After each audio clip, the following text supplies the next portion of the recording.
IT for Poets is my first new record in almost 10 years.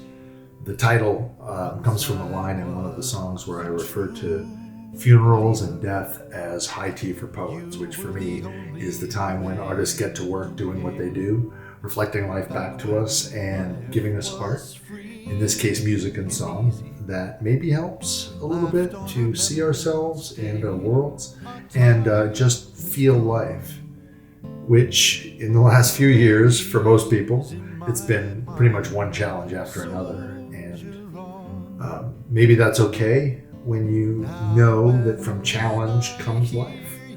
And I think there's a lot of beauty in what we do with that. In one of the featured songs, Remembrance Day, it's just me and my guitar and a cello, pretty simple really, telling about a loss, maybe a death or perhaps a lost love. And the song is about marking time, the way we come back, sometimes ritually, and just have that moment of remembrance to recreate and cherish the memory of the good.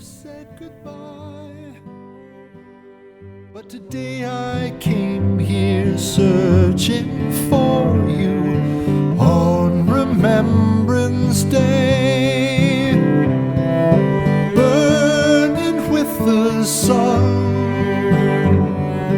hiding in the moon.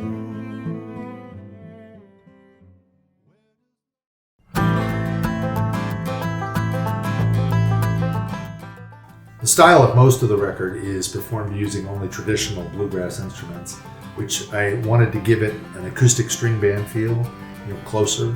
And it also gave me a chance to work with some friends, players I love listening to, like Dave Dick, who's a longtime New England wizard on the banjo, as well as Roger Williams on dobro, and then Sean Staples on mandolin. They're all from New England. And then we had accordion player Alex Weiss-Hills, brilliant. He's now in New York City, my hometown. And Susan Anderson, who's a wonderful fiddle player who lives in Asheville, North Carolina. And then from Bloomington, Indiana, where I've lived for the last 25 years, Ron Kadish played the upright bass, and Jamie Reed played a bunch of hand percussion. So on the record, I call the band Jeff Cannon and the Virtual Strangers because most of them are to one another, and recorded quite a few of their parts virtually, which worked great. And I love how they developed together kind of a unique sound that works surprisingly well with my songs. And I think it shines especially well on How I Became a Ghost, where my Old West character has been double-crossed and shot dead by a love interest who turned out to be a double agent. It was so much fun to record.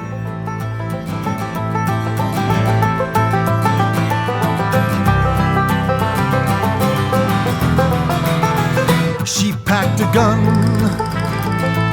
By this I mean I think she had a gun. Maybe a bomb, given her sense of overkill. Yeah, bombs are better still for blowing things apart. The How I Became a Ghost video was shot in costume in Springfield, Illinois, on the historically preserved street where Abraham Lincoln lived, in and among these perfect period homes and wagons and such. And the videos were produced by my daughter, Abby Cannon, who's a videographer and a budding documentarian, so that was really meaningful too, to be there with her making art together. Very cool.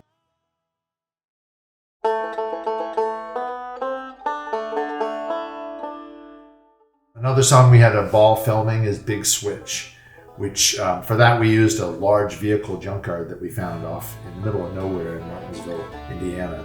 And we also used a huge indoor flea market that used to be a Kmart once upon a time.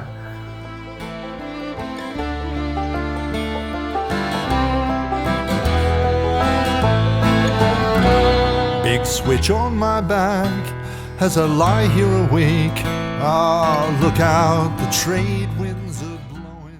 And so the song is sung from the point of view of someone who doesn't have long, and perhaps he's on death row, and he sees the end coming, and he wants only one thing: to have one more day, to write a little more, to have a little more life, which he has in common with these objects in the flea market or the vehicles in the junkyard.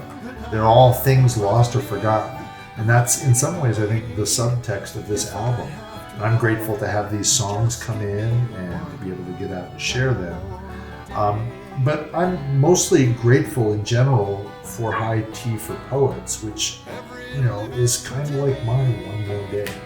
I know where I've been, 'cause I've been here a while, stoking these fires from the embers. My last wish tonight is to leave you a sign. It's something you might not remember, that we all go west, and we're stealing time, 'cause there's so much to say. Yes, it might be in vain, but I'm riding away. If I have to die, just give me one